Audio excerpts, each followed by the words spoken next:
Assalamualaikum warahmatullahi wabarakatuh. Nama saya Jul Arif Ajainul dari kelas AK18C. Saya akan menjawab pertanyaan soal UAS Hukum Kesehatan.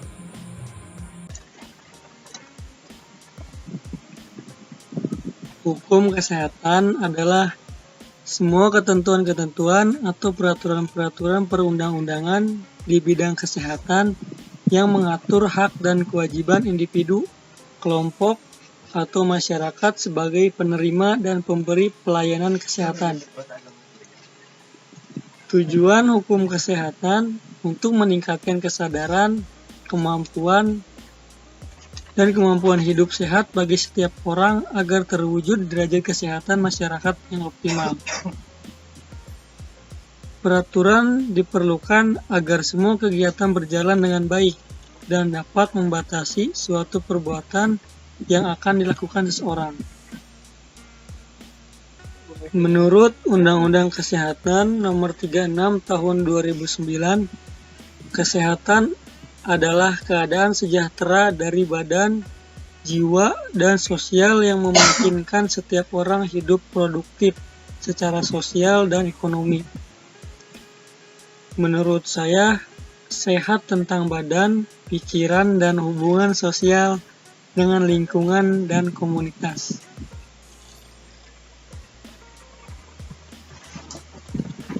Perjanjian antara dokter dan pasien adalah perjanjian terapeutik. Perjanjian antara dokter dengan pasien yang memberikan kewenangan kepada dokter untuk melakukan kegiatan memberikan pelayanan kesehatan kepada pasien berdasarkan keahlian dokter.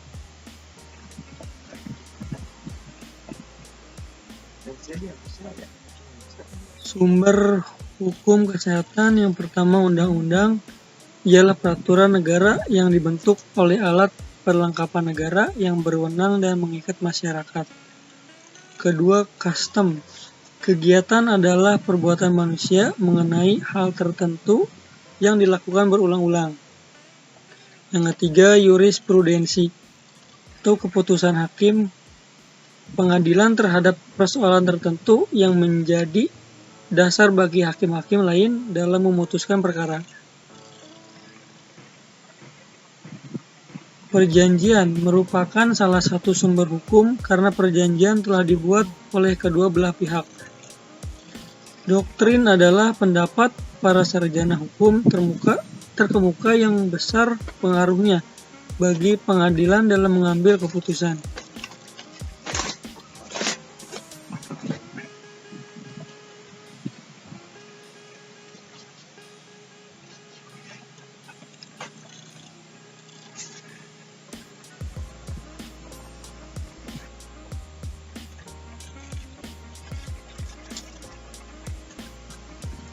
Seharusnya BPJS digunakan di seluruh rumah sakit atau di Indonesia.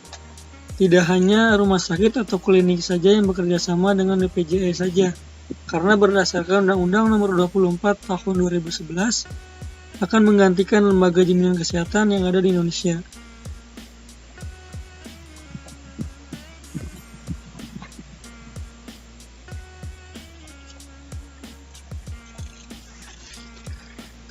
Aborsi adalah sebuah tindakan untuk melakukan pengguguran kandungan.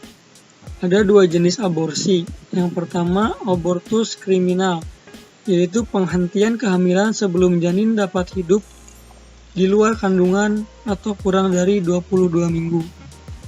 Yang kedua, abortus medis.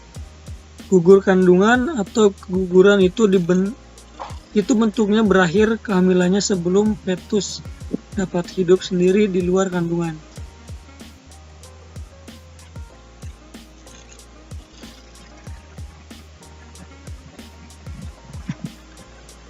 Malpraktik adalah kesalahan atau kelalaian yang dilakukan oleh tenaga kesehatan dalam melaksanakan profesinya yang tidak sesuai dengan standar profesi dan standar prosedur, sehingga pasien mengalami luka, cacat, bahkan meninggal dunia. Tolak ukur malpraktik yaitu melakukan sesuatu yang seharusnya tidak boleh dilakukan oleh seorang tenaga kesehatan. tidak melakukan apa yang seharusnya dilakukan atau melalaikan kewajiban, melanggar suatu ketentuan menurut perundang-undangan.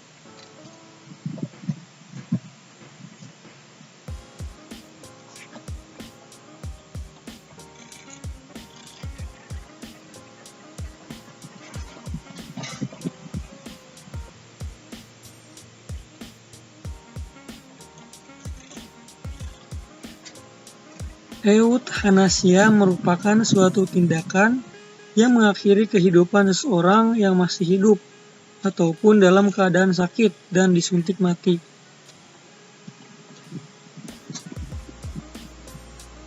Jenis-jenis euthanasia. Yang pertama, euthanasia aktif. Seorang tenaga medis bertindak secara langsung dan sengaja menyebabkan kematian pasien dengan cara menyuntik obat penenang dalam dosis besar. Yang kedua, euthanasia pasif, yaitu tenaga medis tidak secara langsung bertindak dalam mengakhiri nyawa pasien. Mereka hanya memungkinkan pasien untuk meninggal dunia dengan memberhentikan atau menahan opsi pengobatan. Yang ketiga, euthanasia volunter.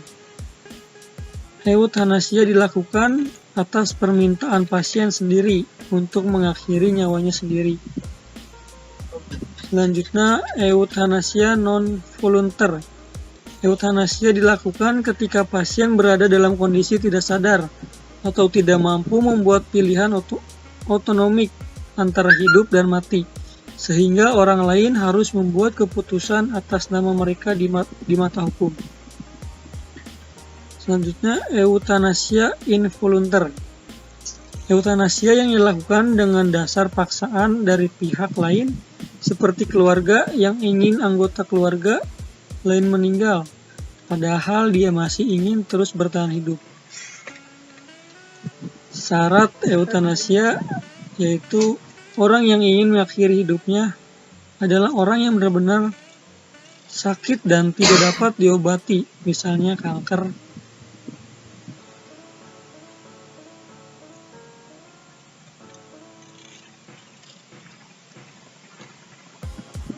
Berdasarkan pandangan hukum dalam Indonesia, bahwa membantu seseorang untuk mengakhiri hidupnya dikategorikan sebagai tindakan pidana. Hingga kini Indonesia tidak mengizinkan praktik euthanasia karena menurut ketentuan tersebut sudah diatur dalam Kitab Undang-Undang Hukum Pidana pasal 344 yang menyebutkan bahwa barang siapa menghilangkan jiwa orang lain atas permintaan orang itu sendiri yang disebutkannya dengan nyata dan sungguh-sungguh dijatuhkan hukuman penjara paling lama 12 tahun. Berdasarkan agama, pelaksanaan atau euthanasia ini tidak diperbolehkan dalam Islam, dikarenakan euthanasia ini bertentang dengan takdir yang seharusnya Allah sajalah yang dapat mengambil nyawa seseorang, dan Allah juga yang memberikan hak hidup untuk makhluk hidup yang Ia ciptakan. Euthanasia merupakan perbuatan melanggar HAM karena telah menghilangkan nyawa seseorang. Sekian dari saya, kurang dan lebihnya mohon maaf. Assalamualaikum warahmatullahi wabarakatuh.